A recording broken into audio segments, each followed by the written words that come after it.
The following is a production of Texas Lutheran University. For more information, please visit tlu.edu.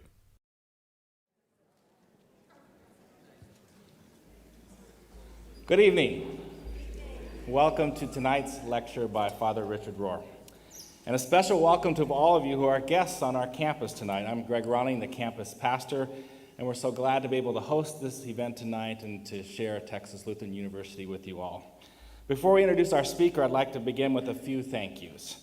Thanks to the Brandis Fund for Religious Activities for funding the TLU contribution to this event. And thanks to the staff of Jackson Auditorium and the Dramatic Media Department who has a play coming up but said we could use the space anyway. So thanks to them for making the use of the facility possible tonight. And thanks to those of you who are visiting with us tonight, especially our partners in this event, males, men as learners and elders, and the generous donations that you have made this evening to help make it all possible.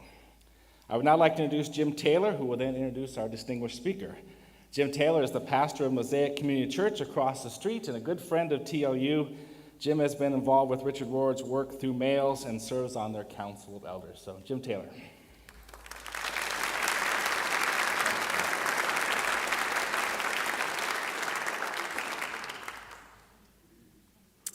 Richard Rohr is a Franciscan priest and an internationally renowned speaker and conference leader. He is a best-selling author of many books on subjects such as community building, peace and justice, male spirituality, and the Enneagram. Father Rohr spends a great deal of time conducting lectures, seminars, and retreats around the world.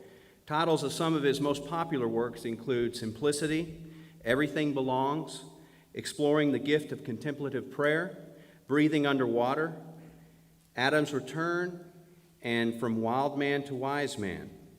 In fact, Richard has published more than 30 books, which all by itself is staggering.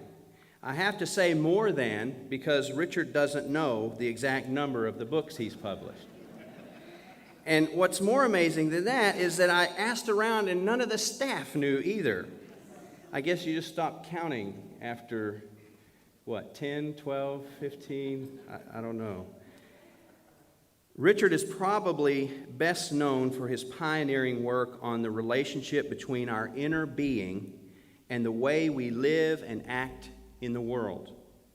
He founded the Center for Action and Contemplation in New Mexico, which is committed to exploring ways in which living the contemplative life and undertaking the inner work of meditation can lead to more authentic action and being and bring about radical transformation in our lives, in our communities, and in our world.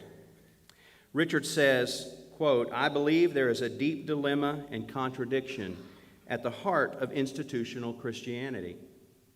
Maybe it's even a necessary one. All I know is that it can only be resolved by authentic inner experience, prayer, mysticism." And I think that quote is pushing towards transformation. Father Rohr has been busy throughout his career, but what is most near and dear to our hearts is that he is the founder and director of the CAC, Center of Action and Contemplation, in Albuquerque. One of the several aspects of that ministry includes working with men. Not that we need it that much, but it has still been helpful. His work in masculine spirituality is, of course, what has brought many men here tonight. We like to say that we're initiated men, even though I have not been able to tell my wife exactly what we've been initiated into. But maybe Richard can help us with that. When I got back from my own men's rite of passage, my wife asked me, she said, "Well, how was it?"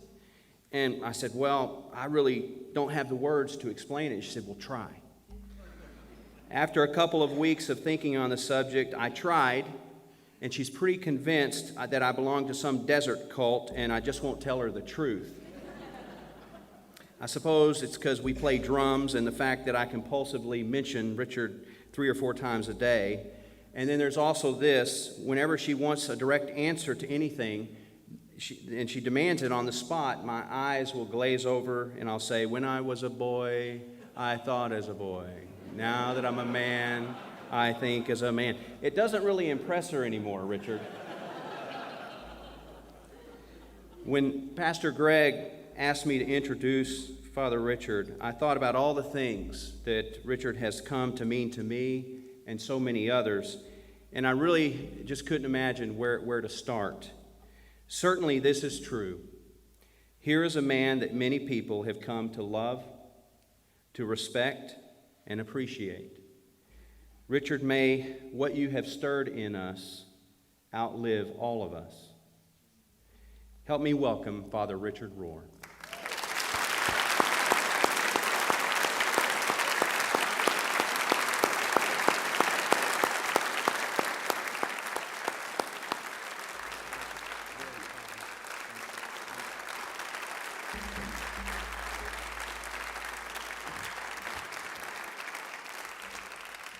That was very kind. Thank you. Thank you, Jim.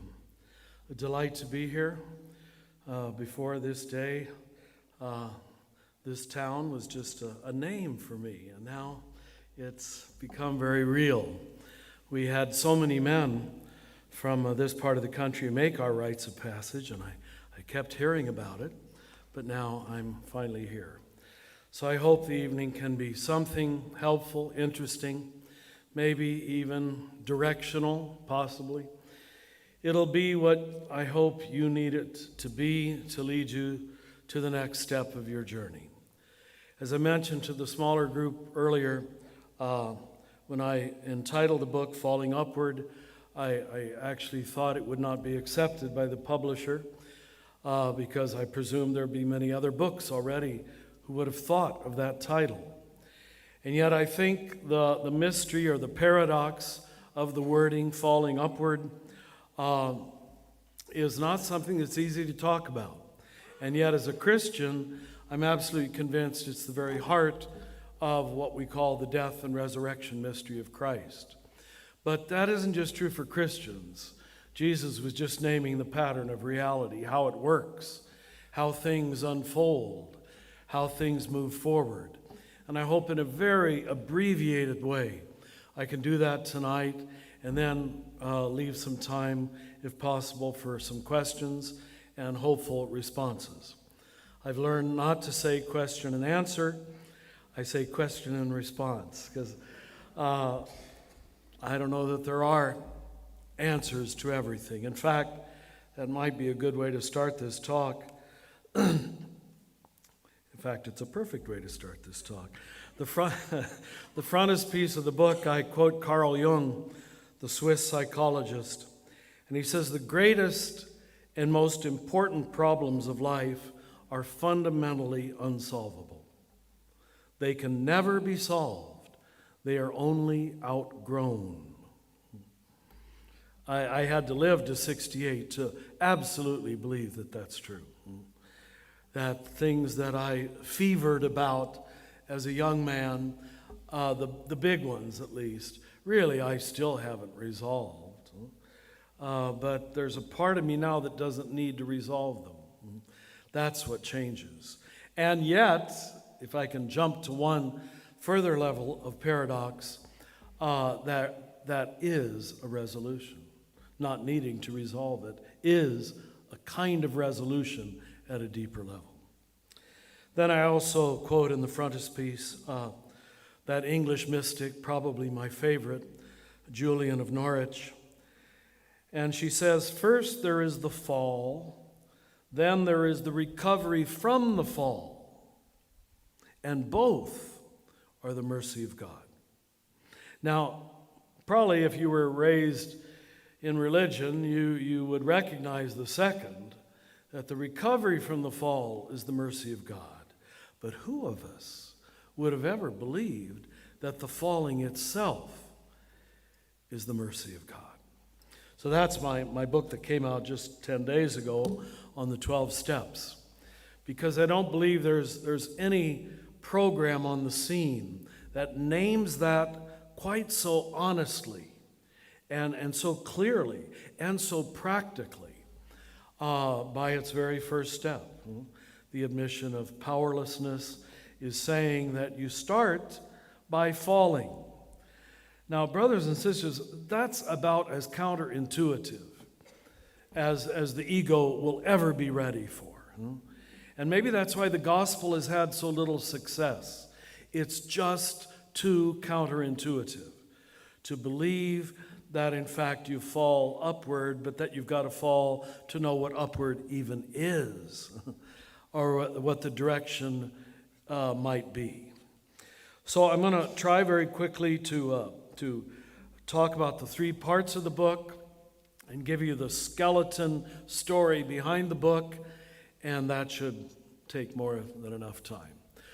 The first part of the book, the first third of the chapters, are my attempt to describe what I call the first half of life. Now, that might not be a term you're familiar with. Let me say that it doesn't literally mean chronology. I remember working in the Children's Cancer Hospital in Cincinnati when I was a young priest, and meeting literally 10-year-old kids who were in the second half of life. And I'm sorry to say, I meet people my age who are still in the first half of life. So don't make it chronological. It has to do with the unfolding of the mystery and how much you resist that and how much you allow that. I describe the first half of life as the necessary task, which I might add we're not doing very well in our country, of creating your own ego identity, your own boundaries, your own sense of self. I am this, I am not that. And I'm afraid that is the way you start. I call it in my book, The Naked Now, dualistic thinking.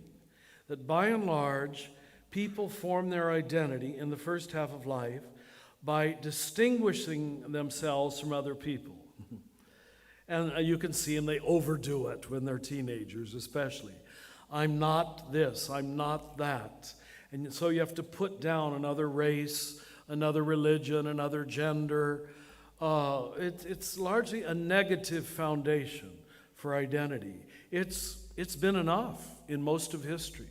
You didn't need to know who you were. You just needed to know you weren't French or Spanish or Italian or Catholic or whatever you thought was terrible. And you can see that this doesn't get you very far. It's your attempt and your necessary attempt to build what I call in the book your container. Just a metaphor I use, maybe not necessarily the best.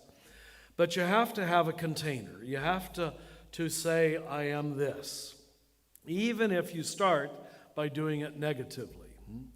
And you do this by the way you dress, the people you associate with, the education you get, the ethnicity you identify with, the color of your skin, your sexual orientation. All of this says, I am this, I am this. It's okay. There's not much depth to it yet, but you got to do it. And you got to do it to get started. The trouble is, you become so identified with the container that you spend the rest of your life protecting it, promoting it, defending it, proving it's the best. I always say, I grew up in Kansas, which in some ways no way prepared me for the life that I've lived. And on another level, absolutely prepared me. Because I couldn't have grown up, probably like a lot of you, much more conservative, traditional. We just thought we were the heart of America, of course, the state right in the center. We were the home of Dorothy and the Wizard of Oz and everything good and wonderful about America. We didn't question very much, particularly in the 40s and 50s when I was growing up. We just knew that America was the best country in the world, and we were right at the heart of it. Then, no offense to any other denomination that might be here, but I was Roman Catholic, And, of course, we were the mother church. We just didn't understand why anybody else wouldn't want to be Catholic. Everybody else was heretics, barely going to heaven.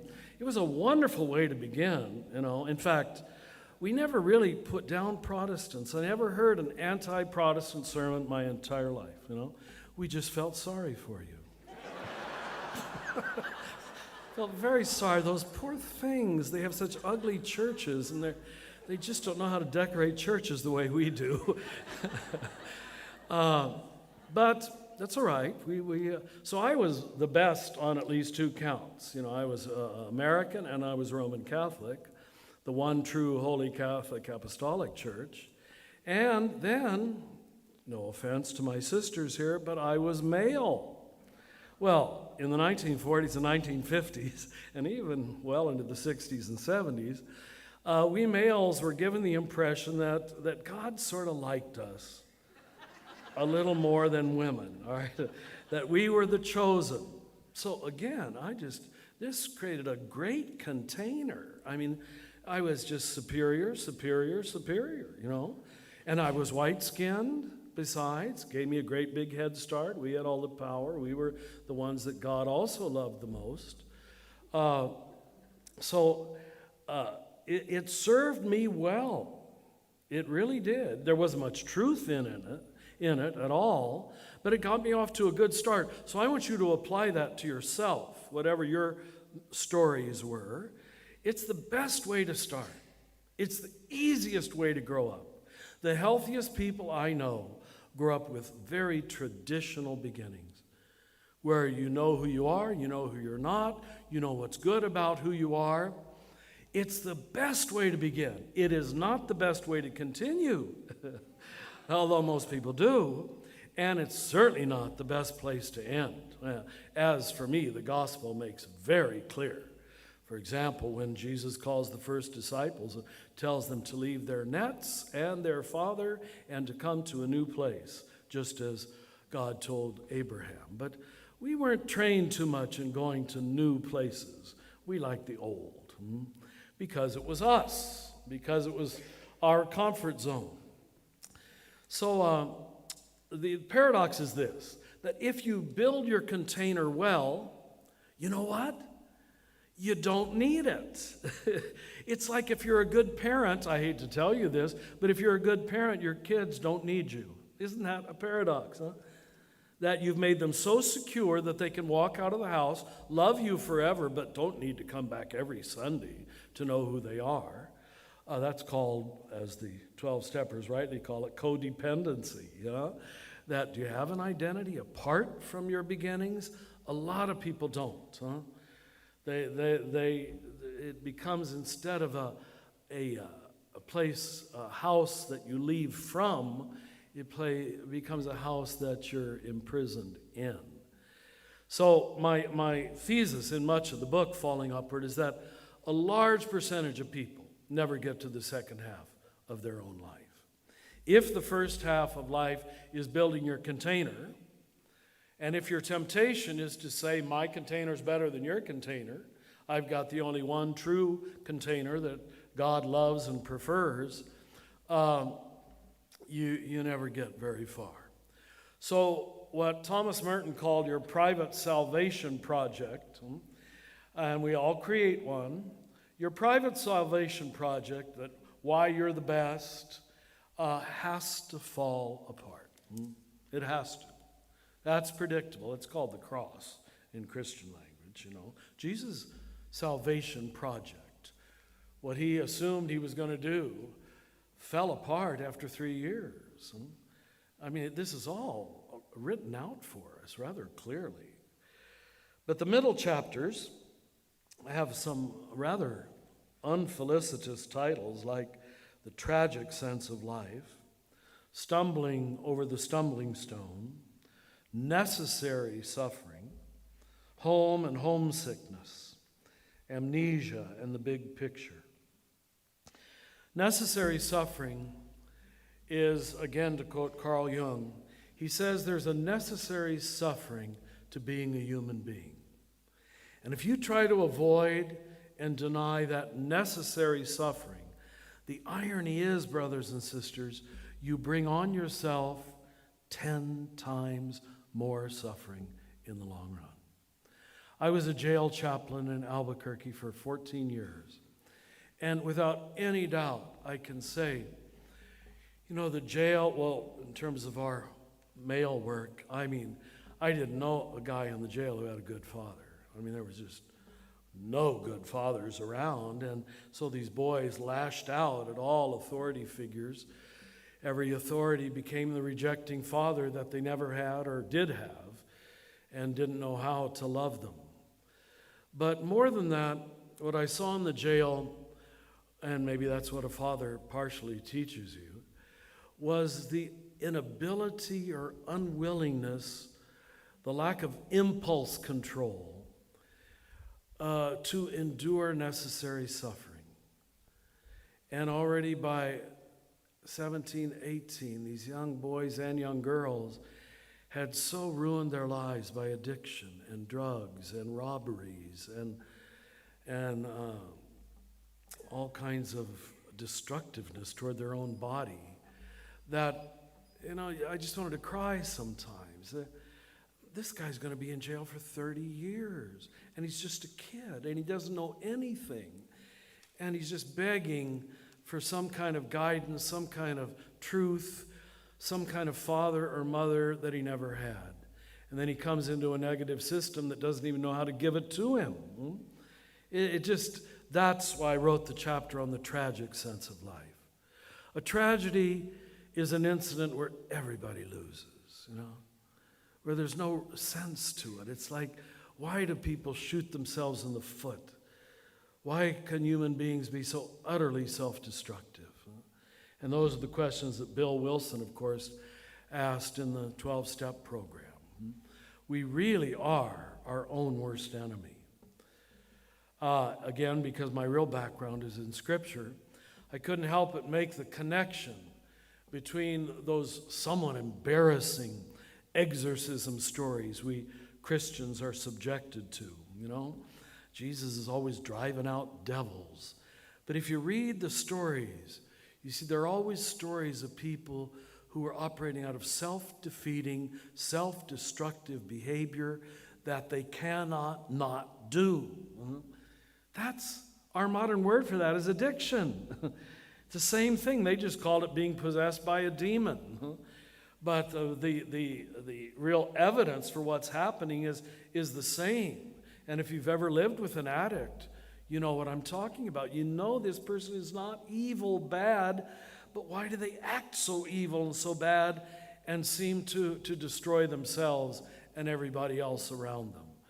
You can see why the Scriptures, what else could you call it but a devil? Because they knew that person wasn't bad, and so I guess the devil made them do it. Now we're learning many forms of exorcism. Maybe more positively we call it healing. Most positively we call it love and touch and caring and community. But necessary suffering is something that if you're not taught in the first half of life, and that's what a good parent does for you. They give you some necessary limits and boundaries to your natural egocentricity. And as much as we love our cute little kids, you all know, you are parents, they're totally egocentric. They really do think, why would they not? I did, that they're the center of the world. Because my mom and dad loved me so much, I could feel I was the center of the world. But then they balanced that love by telling me, Dickie, that's what they called me, you're not the center of the world. Your sisters have rights, and your brother has rights, and your mom and dad have rights, and the neighbors have rights, and that's called impulse control, right? That's already preparing you for stumbling over the stumbling stone when you find that you're not the center of the world. In fact, you're not the center of anything except the heart of God. Everything else, you're just one of the team. You're one of the group. You're one of this bit of humanity. But if you've had no training in stumbling over the stumbling stone, the necessary stumbling stone, the necessary failures in the middle of life, the necessary betrayals, rejections, loss of job, loss of money, death, it's pretty hard to do all your homework in the last minute. And so a lot of people just sort of check out. They don't know what to do. There's no training in falling. It's especially in our country where everything is about success and denying failure and even making our failures look like successes. That's, the whole world can see that's the American typology, except Americans, because we grow up that way. And we get it with our mother's milk, that to be an American is to be driven towards success and achievement and accomplishment and higher up at all costs. So even the gospel itself becomes even more impossible to believe in this kind of world. I use as the skeleton of the book, excuse me, a Greek myth. Some of you probably had to study it in college. It was called the Odyssey by Homer, written about 700 years before Christ. And, you realize the great truths, if they're really true, have always been true. The truth didn't start at some moment in history. It's been revealed in the very pattern of reality. And that's why so many of us find even the Christian gospel affirmed by non-Christian texts. Because if it's true, it's true. Or as St. Thomas Aquinas said, if it's true, you don't ask who said it, you ask, is it true? And if it's true, it's always from the Holy Spirit. If it's true, it's always from the Holy Spirit. And in Homer's Odyssey, perhaps you know, we have the 20-year journey of a man who's become a hero in the Trojan War. So he's made it to the top, what he thinks is the top, and now he's got to try to get back home to where he was king, island Ithaca. And it takes him 20 years to get back home. It's almost like the Jewish journey of 40 years in the desert, because he's going around in circles, he gets it, he loses it. Obviously, you see after a while, this is a parable of human life. And all the temptations and setbacks and cynicisms and fears are there in that 20-year journey. When he finally gets there, and you're all ready for an American happy ever after conclusion, he realizes that when he was traveling through Hades, now Hades is not the same as the Christian hell. It is pretty much when you've hit the bottom, yes. Became overlapped with the Christian notion of hell for some people. But in Hades, when Odysseus has hit the bottom, the prophet Tiresias speaks to him. And he says, which he totally forgets in his excitement and his fear, when you in fact get back to island Ithaca, you're going to have to go on a second journey. Well, he forgets that, like most of us do. Most of us don't know there's any second journey. We just get so invested in getting our education, getting our job, making our money, getting married, having our children, and waiting for the grandchildren to come home and visit us that we think that's life. That's really just the first journey. So sure enough, Odysseus gets back to Ithaca, makes love to his wife Penelope, is able to see his father Laertes before he dies. His son Telemachus comes running toward him. It's a wonderful father-son reunion of a wounded son who never knew his father. And there's even the little dog Argos wagging his tail right before he dies. It's a lovely, lovely story, huh? But after he's made love to Penelope and reunited with dad and son, and we expect, and they lived happily ever after, damn it, he remembers the prophecy. And he says, you know what, Penelope? Tiresias told me that I got to go on a second journey. 20 years it took him to get home, you know. Who wants to go? Who wants to leave his father and his father's nets like John and James and go on a second journey?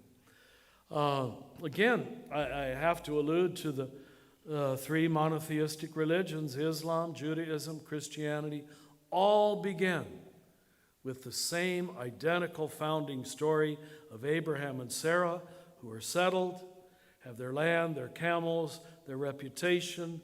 They're set, you know. They're just waiting for their retirement account to check in.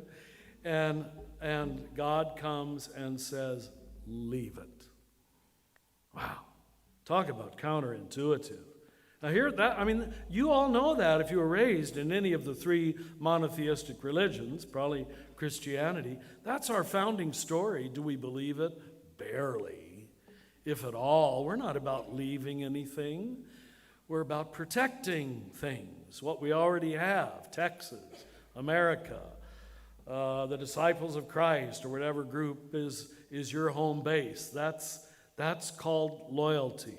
Well, it isn't true to the founding myth, which says you got to go beyond that. And that's what Odysseus realizes. And so he sets out again, says goodbye to Penelope and Telemachus and Laertes, and sets out. And he remembers then that the prophet said, return to the mainland and carry an oar over your shoulder. Now, the oar was the symbol of his occupation for 20 years. He was in a boat, your job, your identity. We all identify with anything we've done for 20 years. We don't know who we are without it. So he says, take it and keep walking inland when you get to the mainland. And when a wayfarer mistakes your oar for a winnowing fan or a winnowing shovel, he says, you have completed your journey, and you are to place the oar in the ground, and now you can go home for good. I mean, these people were geniuses. Even Jesus uses the image of the winnowing fan in Matthew's gospel. It's the image of discrimination, subtlety, discernment, knowing how to distinguish the wheat from the chaff, the essentials from the non-essentials, the real from the unreal. That's maturity. It takes a long time to get there. That's what a teenager doesn't know. They can't know it yet. And in our culture where adolescence is already pushed to 32, you don't even know it in your 30s and your 40s. What's real and what's unreal, what's essential and what's not essential. You have to go through a lot of dyings and a lot of losings to say, I really didn't need that, and I'm still happy. I thought I'd fall apart. I don't need that. I don't need that. I remember my own mother in her later years when I'd come home to visit, and she was always giving things away. Oh, no, I don't need that. Take it, That's where you naturally should be moving.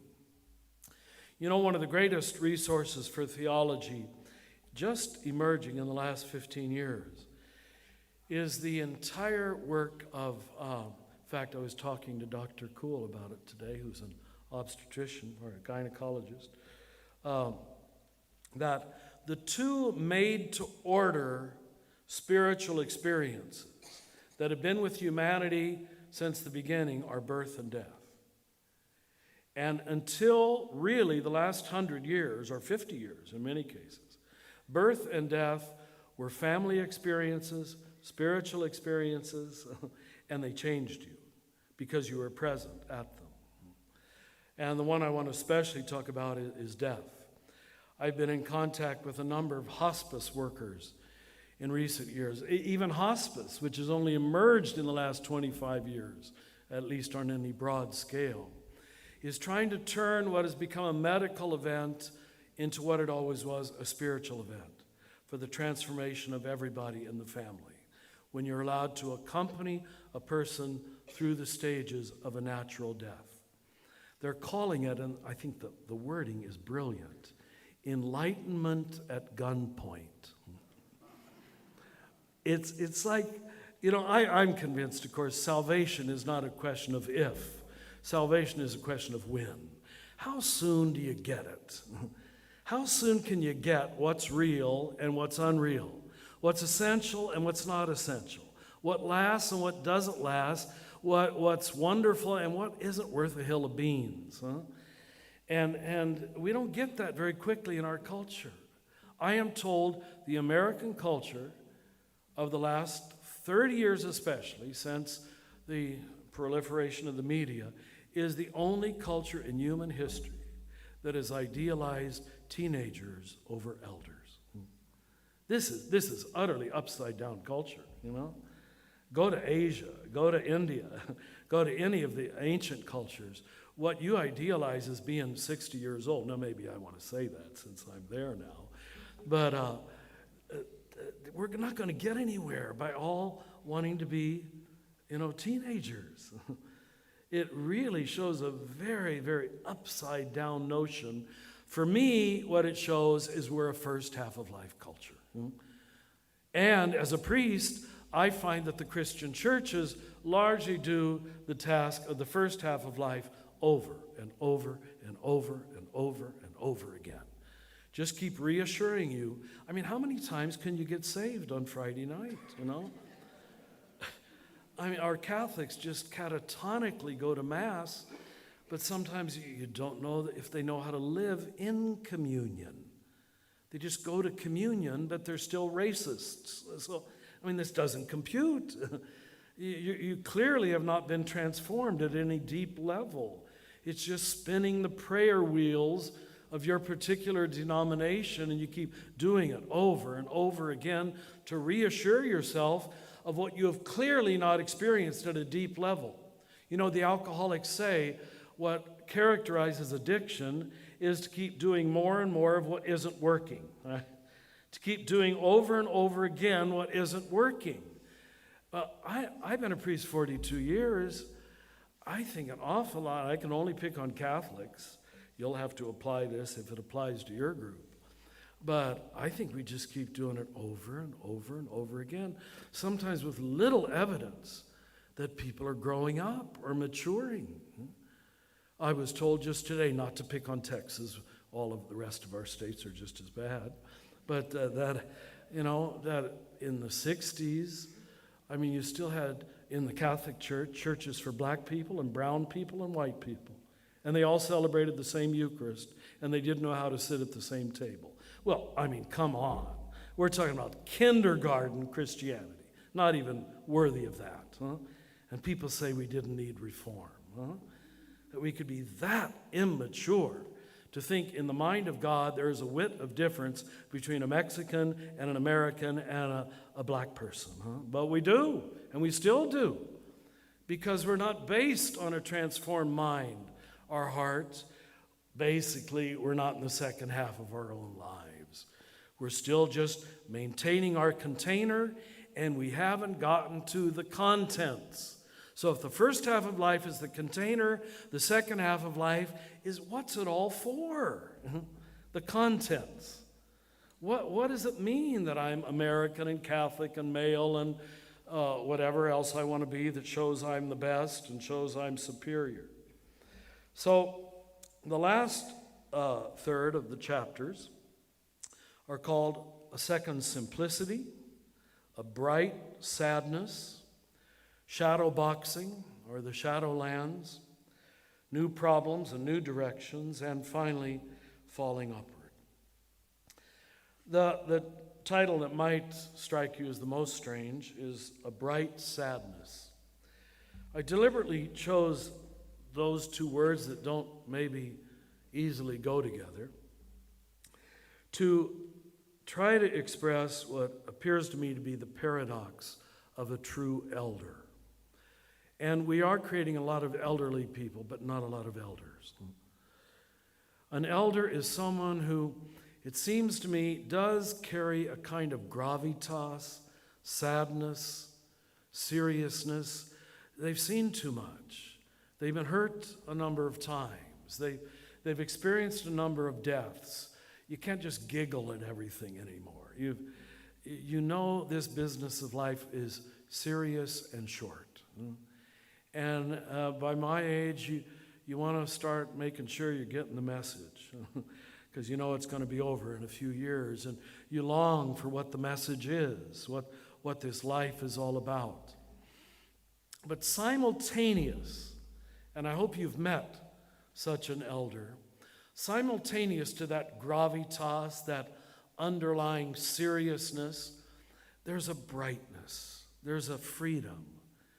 There's a joy, there's a okayness, there's a contentment, there's an ability to say to the youngers, to the juniors, It's okay. It'll be okay. It will work out. In fact, if you can't say that to the youngers, I don't know what good you are as an elder. I don't know, I don't know what you're doing for your grandchildren. That's your role, right? To be giving the security, the solidity, the okayness. I can hold this together. What you see in an elder is an ability to deal with creative tensions. I look at our politics in America. I mean, it makes you want to cry. I mean, just that these are our well-educated people that we elect and send to Washington, and all they can do is what I call dualistic thinking, either-or thinking. That's precisely not wisdom. Wisdom has always been defined as the ability to see things in terms of both and. That's the difference between knowledge and wisdom. In the first half of life, you get a lot of information that sort of inflates you, while you're right, and your political party has the whole truth, and your country has the whole truth, and your religion has the whole truth. Unless you go through the necessary suffering, you don't see that this is not love of truth, it's love of self.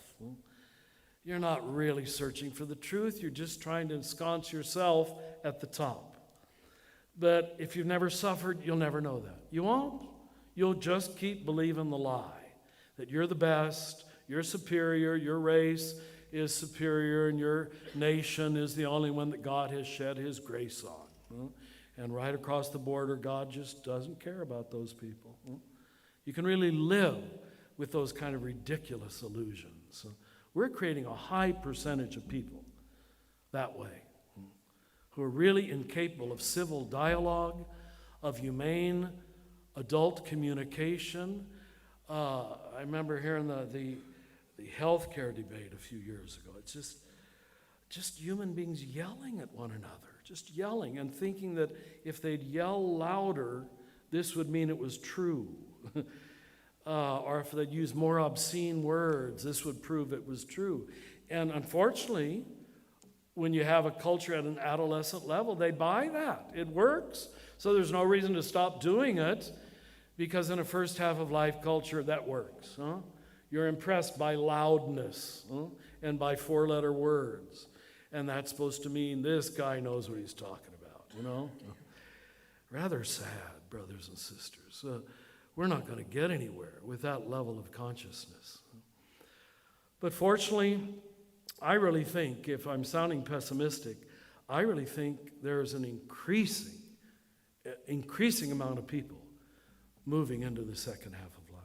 I find them at every place I go. People who hold together paradoxes, who live with creative tensions, who have a tolerance for ambiguity. Now, the word for that in terms of Christian virtue is patience or love or forgiveness.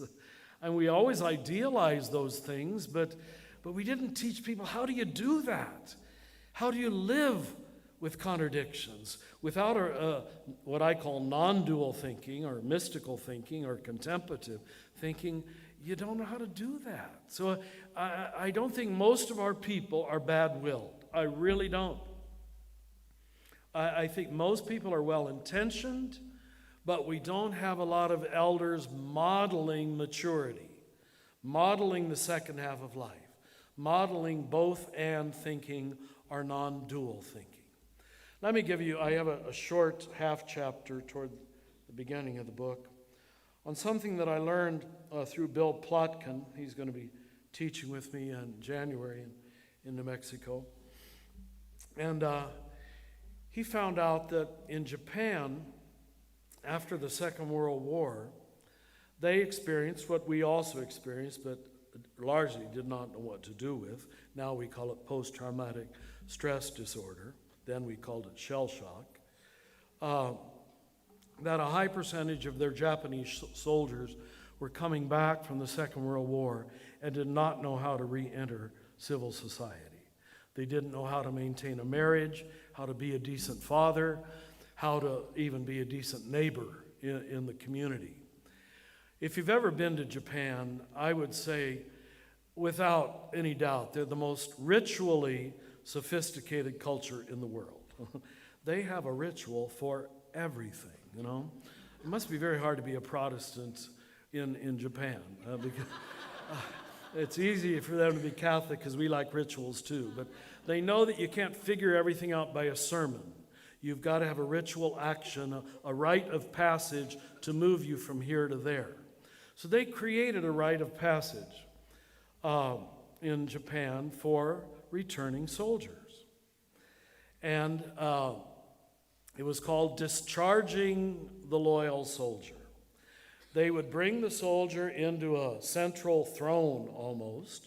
The elders and the family and the key members of the community would sit around him, and for however long it took, if it took 3 hours, everybody praised him in every possible way for all of the good he had done for his country, for his loyalty, his patriotism, his hard work, his suffering in the field, for his loyalty to his family and his country.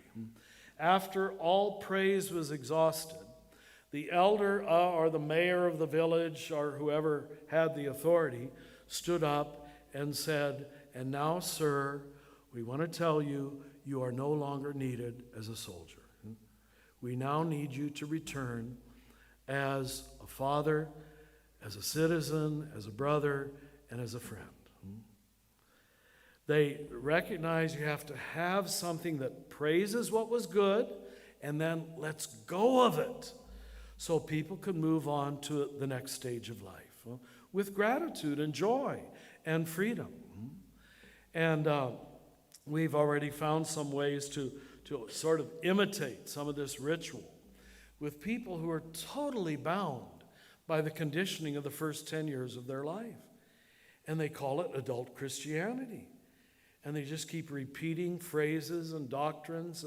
And you say to them, "Do you know what that means? Does that have any content to it? Is there any inner experience that validates your belief in the Father and the Son and the Holy Spirit? Or is this just a gesture that you make as a Catholic?" Well, you find out 8 times out of 10, it's just a gesture they make as a Catholic. Does it mean anything beyond maybe a little social security system? Sometimes it doesn't appear to. Because no one told them there is a second half of life. You've got to find the inner meaning of outer things. We must have 30 initiated men in this room, and I think so many men have written me letters after the rites of passage. One of the most common phrases they write to me is something like this. They'll say, "What I found out is things have meaning." Yeah, that everything, the animals and the trees and the sky and the world and time and the Gospels, it all means something. And you realize that up to that point, you've lived on the shell of your life, just going through the motions, just practicing the rituals, spinning the prayer wheels, repeating the Bible phrases, and thinking that by repeating them, that makes them true. Until you go inside, until you go to the bottom of your own experience, largely nothing's true for you. It's just words. And we're an externalized culture. We're content, by and large, to live at that level. So all I'm hoping to do is entice you, invite you, announce to you, and tell you there is something more for all of us, because the second journey really never ends. At the beginning of chapter 12 in the book, New Problems and New Directions, I quote the Dalai Lama. The Dalai Lama, in one sentence, says for me what it took Paul the entire letter of the Romans to say. You Lutherans love Romans, and I do too, actually. But God, it's tortured logic. Oh, God. Paul is trying so much to get us beyond the law, but just doesn't know how to say it in a simple phrase. Well, the Dalai Lama does. He says, "Learn and obey the rules very well, so you will know how to break them properly." That's what it took all of Romans to say. It's not just you keep repeating the old rules and saying this is the rule. Finally, you got to say, what is it for, and does it apply in this case? I must admit, about a month ago, I live in Albuquerque, as you know, and where there's a mile-long street called 5 Points Road, and the center is on it, and our guest house is on it, and the Catholic worker house is on it, sort of a Catholic row. And on the end is the Franciscan house and the big Franciscan church, and I live in a little hermitage around the corner. And I make the trip 2 or 3 times a day in my truck around the corner. And, you know, I've learned not to stop at the stop sign. That's right. I mean, no one's ever there. There's not much traffic, so I've just gotten used to not making a full stop. So sure enough, I make the stop and I see some lights behind me. I pull in real close to the church to let him know I'm the priest. You know, I thought that would get me out of the ticket. And he says, "Don't get out of the car. I'm coming." And I said, "Yes, sir." And he said, "Did you realize there's a stop sign there?" And I said, "Yes, officer, I did." And he said, "Did you stop at it?" And I said, "Well, not totally." And I said, "Can I tell you something?" And I said, and I was trying to play the priest card, I admit it. But I said, "You know, I hear confessions in this church. And when people come and confess their sins to me, I don't just impose the penance or I say, well, did the rule apply?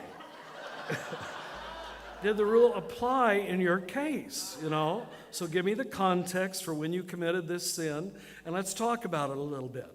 It wasn't working at all. He said, "Let me see your driver's license." And he said, "You really are the priest, aren't you?" He said, "Okay, Father, I'm going to give you a warning. You must stop at that stop sign." Now, I got to admit to you, now I look in the rear view mirror, but when there's nobody around, I don't stop. I don't. Now, maybe that means I'm a compulsive personality, but what I'd like to think it means is a rule has meaning when a rule has meaning, all right? And when there's nobody around coming either way, why should I stop? Do you understand? Now, I know if he catches me again, he won't be impressed by that answer, all right? But that's what Paul meant in Galatians by the freedom of the children of God. The law is not an end in itself. For freedom, God has made you free. And if there's one thing Christians are afraid of, it's gospel freedom. Why? Because most of Christianity up to now has been first half of life. The rules are ends in themselves. And what happens is basically the great points of the gospel: mercy, justice, good faith, forgiveness, and compassion are unlivable. They're impractical. They don't work. You never even get that far to ask the real questions of the gospel, which always demand a certain degree of ambiguity. Our word for that was faith. It's putting together knowing with not knowing. You're never 100% certain you're right when you're walking in faith. That's why it's called faith.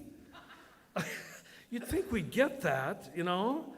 But we haven't trained people how to hold ambiguity, how to live with knowing and not knowing at the same time, how to know that God's love is so foundational, so certain, so absolute, so constant, and so eternal that I can even risk making a mistake and it's not the end of the world. That's what a second half of life person knows. So let me end this, before I open it up to questions, by how I ended the book. There's a man, might be a name that a lot of you are not familiar with, Thomas Merton. He'll probably go down as the most significant American Catholic of the 20th century. He died in 1968, tragically.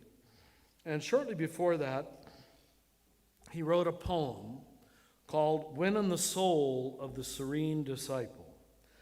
I read it when I was making a retreat there in Kentucky, and never forgot it. I'm first going to read it, and then give you just a slight, not the whole chapter of commentary, but a slight commentary.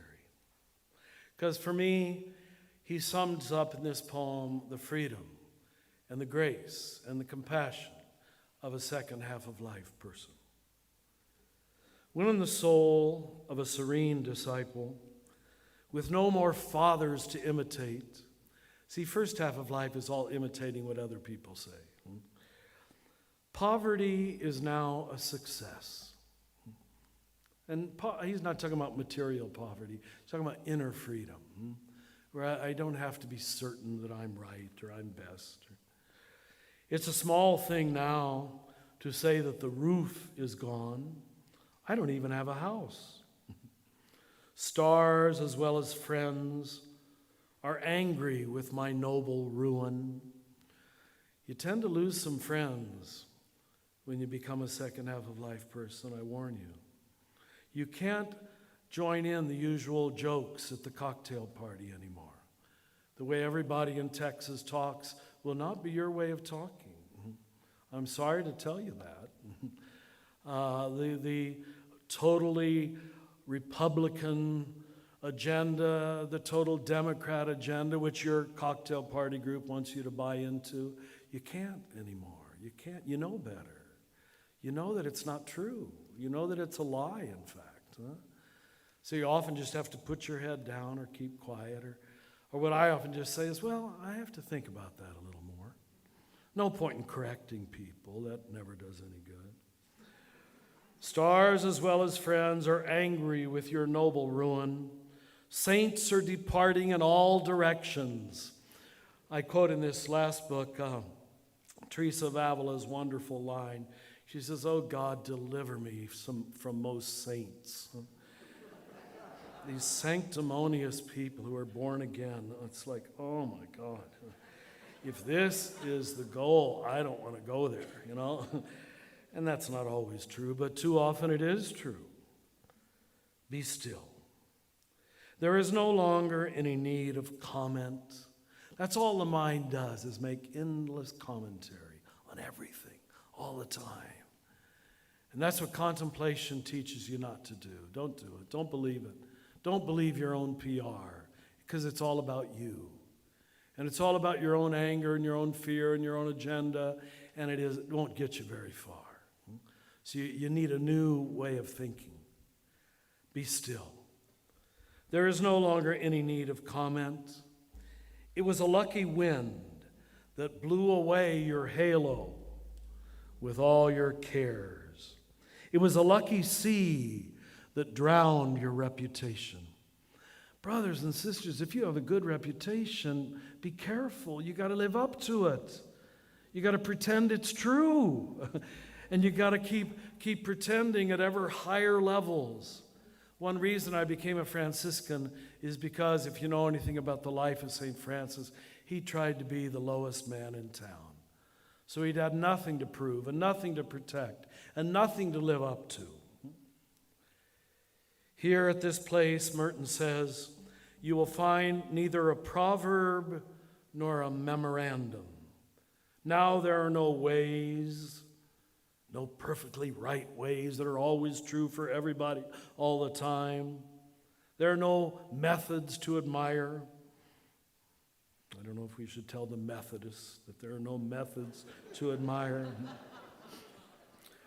Poverty now is no achievement. It's just what you fall into when you're honest and humble. Here, God lives in my emptiness like an affliction. What choice remains? Well, now, he wrote this about 67. He dies in 68. What choice remains? Well, to be ordinary is not a choice. It's the usual freedom of men without their visions. Their visions, their idealized notions of what they have to be superior or to be loved by God. So you can see a man at the end of his life pretty much free from everything, not needing to please, but not wanting to displease either. living in that freedom of knowing and not knowing at the same time. That's second half of life freedom. But let me end with one thing, because I know this deserves so many good questions to make me fill in the gaps that I didn't fill. There's a principle that I'm finding more and more important as I get older, and it's called transcend and include. As you transcend to higher levels of freedom and gospel and grace and maturity and love, you always include the previous stages. It's not either or thinking. You don't throw out the law. You don't throw out traditions. You're not on bended knee before them. You know, I'll tell you something. This is going to really upset the Catholics. But I'm a priest, and you know, we Catholics are supposed to go to Mass on Sunday. I was staying in a Franciscan house at Mission San Jose, and I had a beautiful, quiet morning this morning to do some reading and journaling and private praying, and I didn't go to Mass this morning. Now, my God, some of you are going to report me to the bishop, I'm sure. But I still love the Mass. I would still celebrate the Eucharist, but I'm ashamed to tell you, well, really, I'm not ashamed at all. I don't feel an ounce of guilt about that. Do you understand? The important thing is to be in communion all the time, 24 hours a day, not just the ritualization of communion. So I don't throw out the earlier traditions. I love them. I respect them. I honor them. I know, in fact, it was years of loyalty to that got me to this. By honoring the container, you get to the contents and to what the contents really mean. So I want to repeat that as strongly as I can. The second half of life does not throw out the first half of life, but it does see it through a very, very different lens. That's what it means. I would like to think, I hope, is an elder, is someone who can tell you what it's really about. Thinking of Thomas Merton, I haven't told this story in years.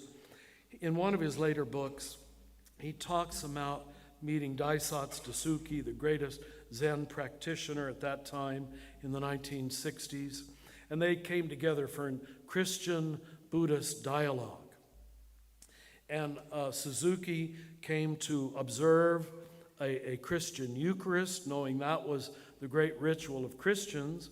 And then he invited Thomas Merton to attend the Japanese tea ceremony.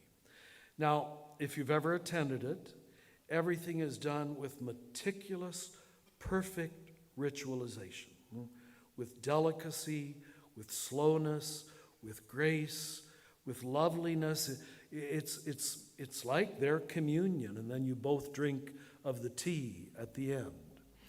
But he said he was sitting there wanting to be a good Buddhist. Merton is saying this. He's trying to be very reverent, and he's noticing Suzuki pouring the tea very gently into the beautiful china cup. And then he notices that Suzuki just keeps pouring it. And in fact, it overcomes the cup, and it covers the whole table, and it's dripping on their habits, and it's covering the floor.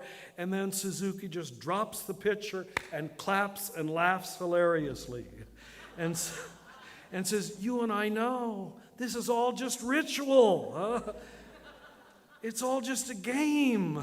It's all just a game till you get to the place of stillness and freedom and joy and contentment and peace. And then you've gone beyond the tea ceremony to know what the tea ceremony is really all about.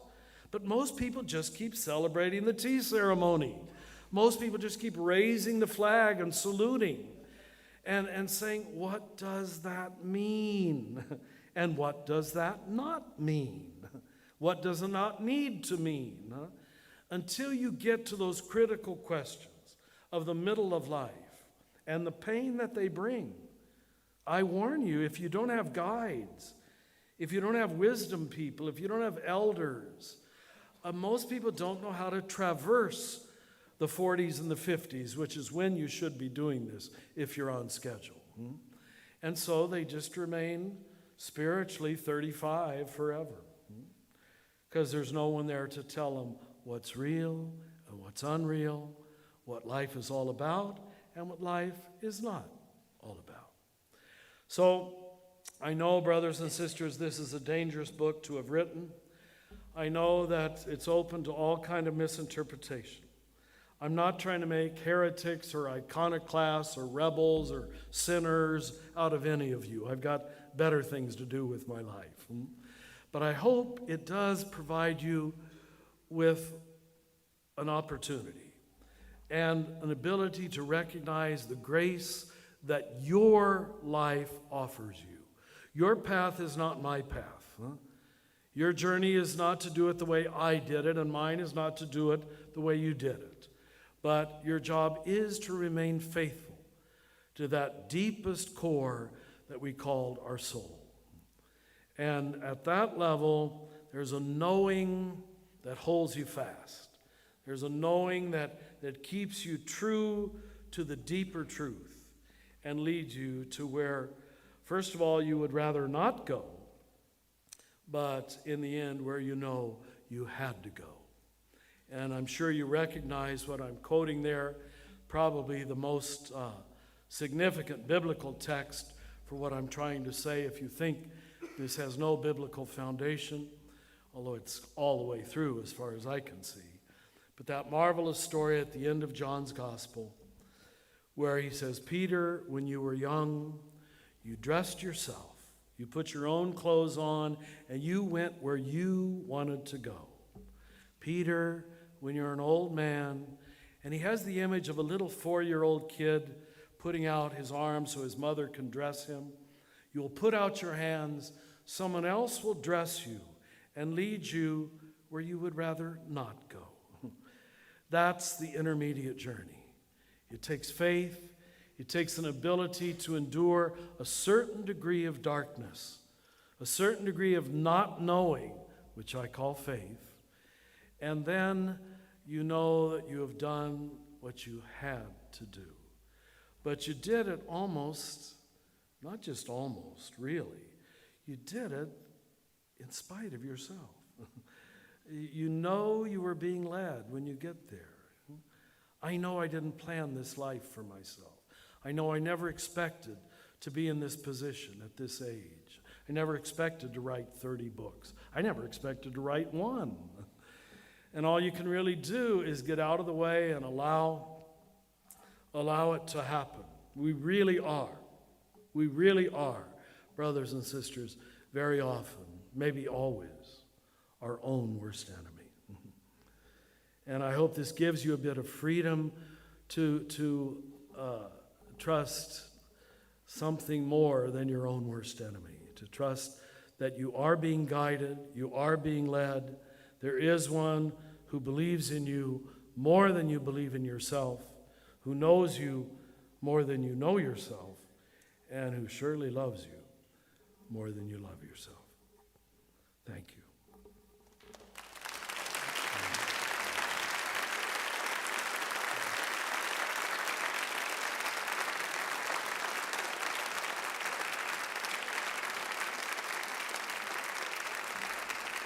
Now we're going to take a little while.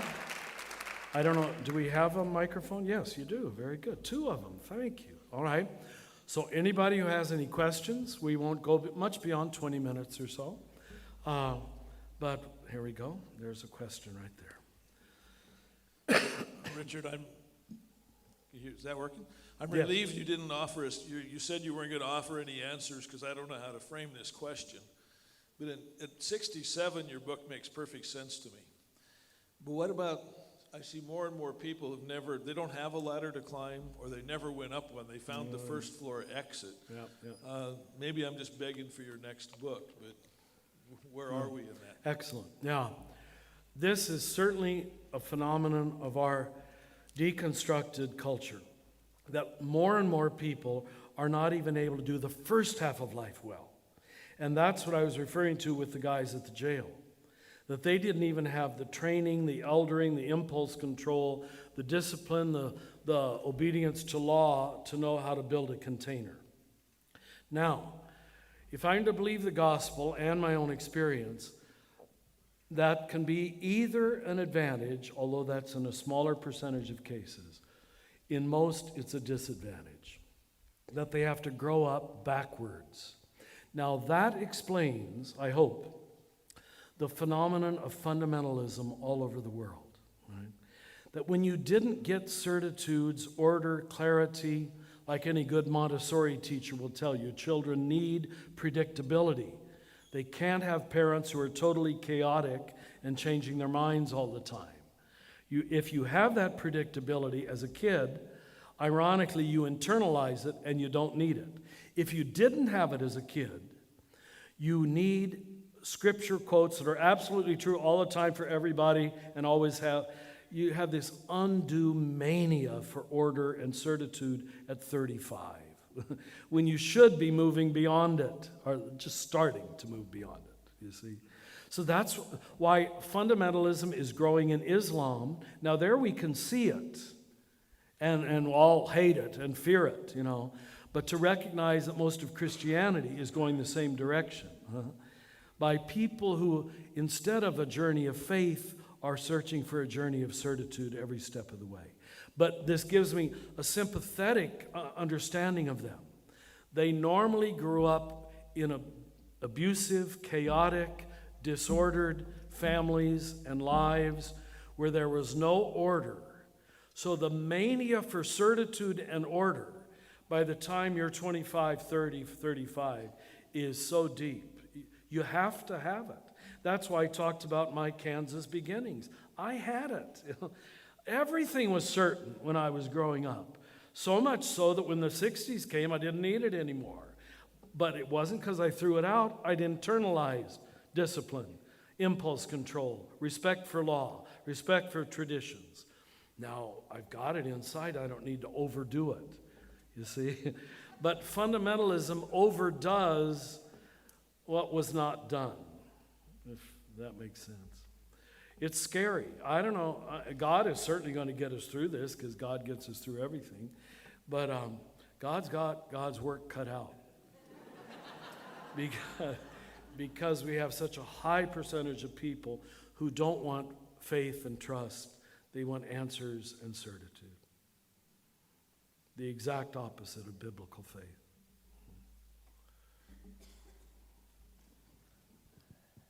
I have a question about technology in terms of what you're talking about with the first half and second half of life.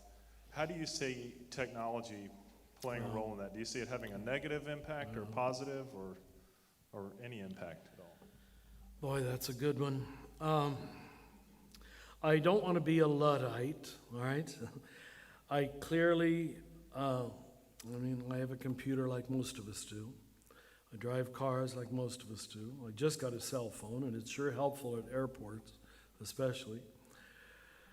But here's my concern about it, and that's all I can say, because it's not going to go away, so we better learn how to deal with it, how to compensate for it. And that would be my concern in teaching people silence and contemplation, to compensate for it, because it's not going to go away.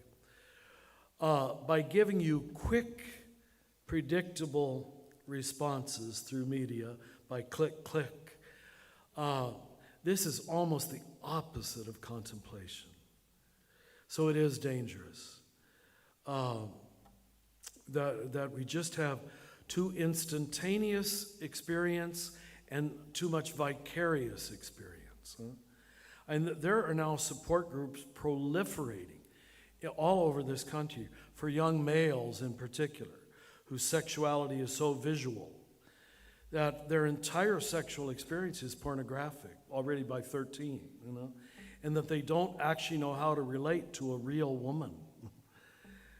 That's probably just a gross but very real example of how vicarious experience can destroy and even make unnecessary real experience. That you can relate to people by images on screens and achieve your sexual satisfaction in that way, instead of, if you're a married man, you're sure the trials of communication, of forgiveness, of letting go of your own will and letting go of your own agenda that real love and real marriage demands. So I give that as a pretty strong example, maybe too strong, but of the severe dangers of letting technology form the consciousness. If it forms these neural grooves too deeply, you know what you're doing in contemplation is refusing to return to your usual practiced responses. When your fear comes up, you let go of it. When your anger comes up, you let go of it. When your lust comes up, you let go of it. And so it's a practice in inner freedom where I don't go in the direction of my obsessive thoughts. As I say in the new book on Breathing Underwater, Bill Wilson was talking about alcohol. But what the great religions recognized was that there is one universal addiction. And the universal addiction, true of every one of us in this room, without knowing you personally, is we are all addicted to our way of thinking. Now, technology has a very strong ability to form that software. And if you don't watch it, if you don't compensate for it by practices of inefficiency, contemplation, not getting your own way immediately, I would say we're going to have a very strange consciousness 10 years from now by our kids who are totally growing up by click, click. Because you who have lived to the second half of life chronologically, you know that marriage problems aren't dealt with by click, click, or any problems. So it's got severe dangers. But again, don't hear me as saying throw it out. I'm not in that direction. I just say work to undo it practically and concretely. Father, this is kind of about containment. Many of us, if maybe not, maybe all of us, have grown up in religious communities where that was part of things, but now have come to a point where maybe we found that our religious communities have stung us or stung other people. Yet, we need the sense of the body of Christ. We need the sense of the rituals. We need a sense, perhaps, of sacraments. What do you say a choice would be, other than holding one's nose, to be part of a church? Yeah. Well, you know, I look at the history of, I was able to address the Carmelite chapter of the Worldwide Order of Carmelites early in this month. And I recognized in their tradition, they were very similar to my own Franciscan tradition. That again and again, after living in community for 20, 30, 40, even 50 years, it was very common in the last years, in the later years of a monk or friar's life, that they would become hermits. They would leave the social thing to be able to ask different questions. We are calling this, in terms of Christianity, and the question you're asking, emerging Christianity. The people are not totally leaving their denominations. There's too much good there. There's too much that's right there. But they're finding parallel institutions which can answer different questions, and so they don't put all of their eggs in their Catholic basket or Lutheran basket, but not in a rebellious way. Can you hear the difference? I'm not talking about rebellion. I'm talking totally positively, lovingly, caringly. I know men, for example, who 2 Sundays out of the month rebuild houses for Habitat for Humanity on Sundays instead of going to church. Well, you know, I mean, do we mean those sermons we give about you're supposed to serve your neighbor? And they say, I just don't need to hear another sermon about it. This Sunday, I'm going to do it. How can you knock that, you know? Or I was talking about hospice ministry. I know 2 women who are, my God, they become living saints by accompanying other people in the last months and weeks of their life in hospice. This is their Sunday church. Some of us term this emerging Christianity. But it emerges along with non-dual thinking, where it's not done like the earlier Reformations were, where you totally threw out the previous denomination and said the previous denomination was 100% wrong. We don't have time for that kind of dualistic thinking anymore. So we say, stay with the church, the community that mothered you, that fathered you. Don't waste time reacting against it. Say it was good for this and this and this and this. It wasn't so good on this and this and this and that. It's okay, you know. But you find a way to compensate for what it wasn't so good on. This very phenomenon of emerging Christianity, to me, shows an immense maturing of human consciousness. We never thought of reforming things that way before, because we thought the only way to do it was a violent, angry, oppositional way. And we're talking about forming church in a prayerful way. I remember I was actually giving a retreat to some Anglican bishops. Oh, this was 10 years ago. This very proper Anglican bishop, knowing he was speaking to me as a Catholic, he said, "Father, you do know that we now realize that it was no way to start a church by killing Catholics for 60 years. This is not a spiritual reform, all right? But we just didn't have that consciousness in the 16th century, you know? We could start a spiritual reform by killing people who were, he went on to say, he says, Henry VIII was not St. Francis of Assisi, all right? And we know it was all historical accident, but we now have the freedom to see those things, that we've all been, Roman Catholics included, the victims of historical accidents, historical reactions that brought about good things and not so good things. That's okay. A mature adult can hold that. That's what I mean by living with paradox.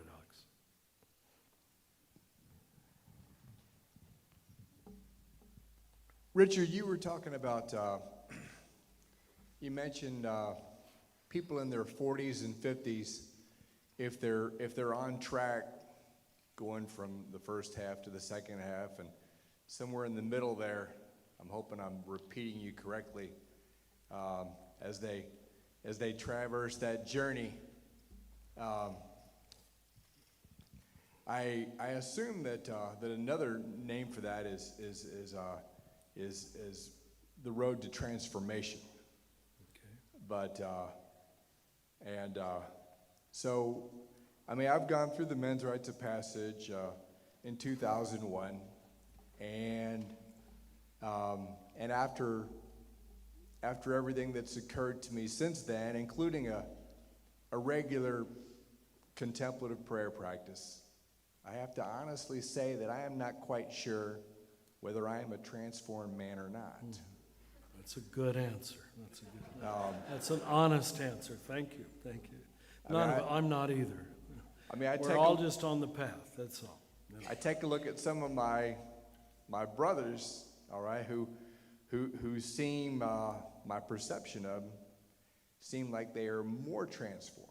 Okay, and maybe that's a mistake getting into this comparison game. Maybe that's not a good sign of moving in the direction of the second half of life. But sometimes that's kind of a pervasive question in my mind. Okay, you are right. You answered your own question there at the end. When you're really on the other side, you know it's all mystery and it's all grace, and you do stop comparing and competing. It's only the ego that wants to compare and compete. When you live at the soul level instead of the ego level, you know all your comparisons are merely egocentric judgments anyway, narcissistic reactions from your reference point. And so you stop taking them seriously. And you were already doing that at the end. But you're still tempted, because you're a man in the middle of life, to say, oh God, he's a little more mature than I am. It really doesn't matter. You are who you are. All you can do is be faithful to the path. But that you have the honesty and humility to say, I don't know that I am transformed. You know, you were initiated enough years ago to know that all the rites of passage do is open the doorway and show you the direction. But The real initiation takes place afterwards. Since you brought that up, Terry Frisbee encouraged me to mention the dates. November 9th to 13th will be the next Texas Rites of Passage at Ebert Ranch. It's a Lutheran camp near Harper, Texas. November 9th to 13th. If anybody's interested, just go. We have a website called Men as Learners and Elders, males it spells, and you can find if you're interested. We'd love to have some of you join us at that time, especially if it's going to produce men like you who can be so honest. You know, everybody respects an honest, humble person. We don't need great people. We need honest, humble people. They keep growing. They never stop growing. Thank you.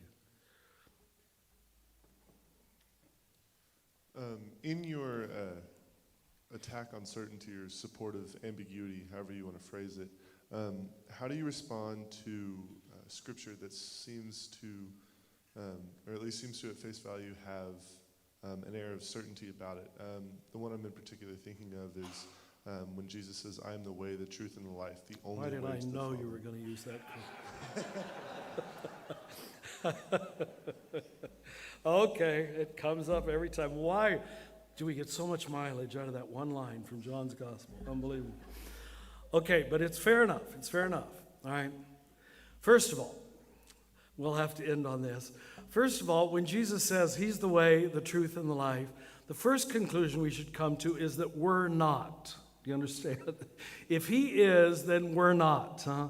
But for some reason, we assume he's talking about an institution or a religion or a group, because that's the way third level consciousness, tribal thinking works. You know, it's all about belonging to a group, you see. And that's a big leap for him to say, I'm the way, the truth, and the life. Now, secondly, I don't know how much scripture study you've been able to do, but we know that John's gospel was written somewhere between 90 and 100. Jesus has been gone for 70 years. This quote is found in no other gospel. What we have in John's gospel is a marvelous, marvelous mystical theology where we have the eternal Christ speaking. This is not Jesus of Nazareth. This is the Christ. Huh?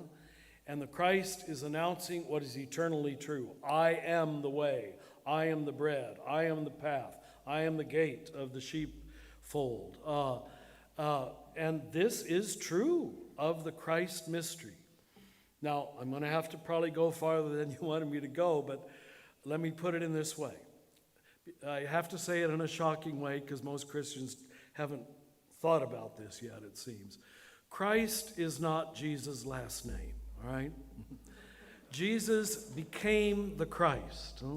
If you doubt that, and if you doubt that that's scriptural, read the first chapter of Colossians, the first chapter of Ephesians, the prologue to John's Gospel, and the first chapter of the first letter of John. They all say without any equivocation that Christ existed from all eternity, right? The Franciscan tradition, we always emphasized the eternal Christ, and that Jesus came in a moment of time to reveal what was eternally true. That's scriptural, but it just was never emphasized in most churches. It's all there once you see it, and you wonder why you never saw it. So the Christ was born, as Colossians clearly says, 1:15 to 20. The Christ was born at in the moment we would now call the Big Bang, right? When God decided to materialize, when God decided to show God's self and become visual or visible. So that means the incarnation began 14.5 billion years ago, all right? The human incarnation that we Christians love in Jesus began 2,000 years ago, when consciousness was perhaps ready to fall in love with a person, because we can't fall in love with concepts or universal truths or universal mysteries. So this eternal Christ is revealed, we Christians would believe, in Jesus. And what you have in John's Gospel, or that quote from the 14th chapter, you have the eternal Christ announcing that the Christ mystery, when matter and spirit are one, when spirit reveals itself through the material world, that is the way for everybody. That's the way for a Hindu. That's the way for a Buddhist. We've all got to put matter and spirit together. We've all got to put the divine and the human together. Jesus, for us, does it, right? Jesus personifies the human and the divine put together in one place. I'm going to say one more shocking thing. Please don't report me to the bishop. Well, no, you can report me because it's true, and he'll know it's true. Strictly speaking, it is in, now don't walk out till I finish. Strictly speaking, it is not correct to say Jesus is God. Right? It's not. Jesus is the combination of God and human. That's different than saying Jesus is God. And that shows how immature most Christianity has been. We just walk around, Jesus is God, Jesus is God. That misses the whole Trinitarian mystery that John's gospel in fact reveals. Jesus, in fact, is the putting together in one place of one who is fully human and fully divine at the same time. That is a completely different statement.